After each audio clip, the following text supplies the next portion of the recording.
Mayong gabi, Assalamualaikum sa atong mga kaigsoonang Muslim, sa akong mga silingan nganhi sa Davao, isapod ko ka Davaoenyo, kay baluman mo nga dugay kayo ko nagtrabaho kay Tatay Digong. Si Tatay Digong nahimo na nako ng murag amahan nako, sobra pa sa amahan. Sa mga Muslim natin kababayan, alam niyo po kung gaano namin kayo minahal ni Tatay Digong dito. Pantay-pantay ang trato niya sa inyo rito.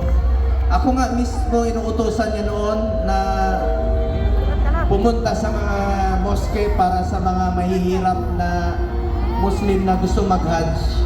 Ganon po siya magtrato ng mga kababayan natin. Mahal na mahal niya at pantay-pantay. Dahil lahat tayo Kristiyano, Muslim, kapatid tayong lahat. Tagalogin ko na lang ang aking salita kasi yung iba dito, maaaring mga bisita natin na pumunta rito para ipakita ang kanilang pagmamahal kay Tatay Digong. Alam nyo, ito yung tingin ko na pinakamalungkot na birthday sa buhay ni Tatay Digong. Simpleng tao lang yan si Tatay Digong. Alam niyo yan, di ba? Napakasimpleng tao. Tuwing birthday niya,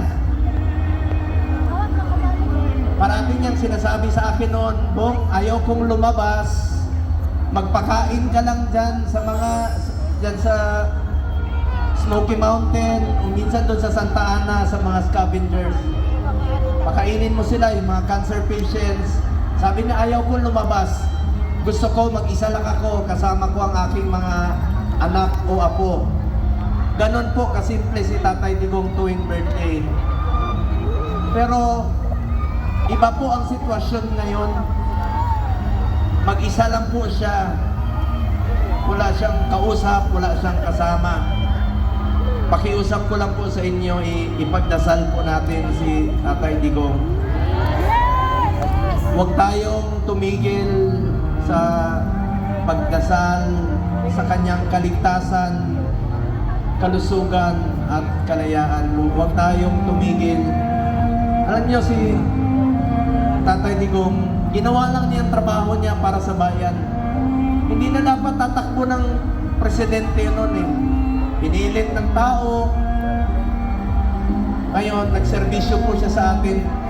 Ginawa niya po ang lahat para sa kinabukasan ng ating anak. Kaya, nakakalungkot lang po. Isa ito sa pinakamalungkot na birthday ni Tatay Digong na mapalayo po sa ating mga kababayan. Mga Davaoenyo, mga minamahal kong kababayan, salamat sa inyong pagmamahal kay Tatay Digong. Sana po ang inyong pagmamahal kay Tatay Digong, may pakiusap lang po ako sa inyo. Mahalin niyo rin po ang kanyang buong pamilya na nagsiservisyo rin po sa ating mga kababayan. Salamat rin po sa mga kasamahan niya rito. Itong karamihan dito, nakasama pa niya sa City Council noon. Sila Councilor Dayang-Hira, Councilor Alrayan Alejandre. Yung iba mga anak na po ay si Councilor Acosta, sila Councilor Tec Ocampo, mga konsehal, Councilor Villafuerte, Councilor Bungguyan, Councilor Mahipos. Anak na po ito ng mga anak kasama niya. And of course, ang ating mga kasamahan po sa gabinete ni Tatay Digong na patuloy pong nagmamahal, nagdadasal po kay Tatay Digong. Mga cabinet secretaries niya nandito rin po kanina. Ayan si Attorney Jimmy Bondok, ang ating future senator din po. At kasama ko po yan sa Duterte. At si Congressman Cardema, chairperson ng NYC. Siya yung sa Duterte party list. Hanggang ngayon, nandiyan pa rin po na patuloy na nagmamahal. Mora to, kanyang hangyo lang po sa inyong tanan. Dili ta mo undang sa pag-ampo sa maayong panlawas ug maayong kahimtang ni Tatay Digong. Kay bulo man mo giunsa ta pagpalangga ni Tatay Digong. Napakasimpleng tao. Sa tinuod lang, kung nasakitan mo, kung nasaktan po kayo, mas nasaktan po ako dahil halos araw-araw kong kasama si Tatay Digong since 1998 hanggang 2022 dahil umuwi na siya rito. Ako may trabaho po ako sa Manila. Tagabuntag yun na, pagmata niya, mangumusta, unsa na kahintang sa tao, unsa na kahintang sa syudad. Antod katong nahimo siyang presidente. Sakit kayo sa akong dughan nga mo sobra pasamahan ng akong trato sa iya.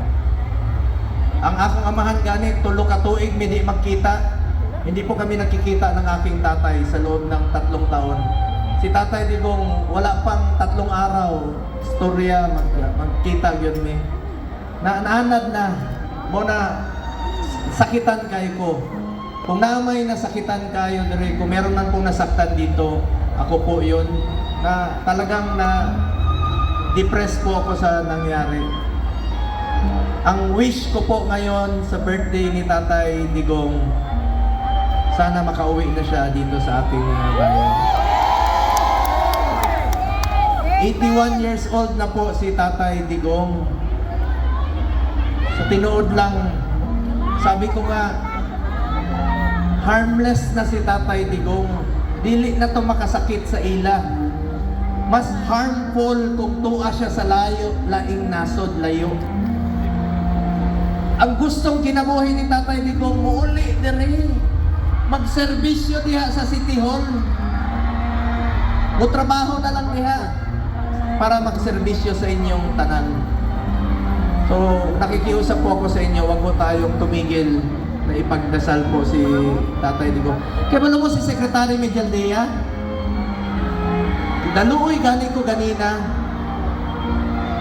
Kaya ba mo nga pagdala sa Netherlands sa iya, siya to'y kauban sa eroplano. Pag-abot niya nga to, gidala sa hospital si Secretary Medialdea. Kaya gi-atake siya.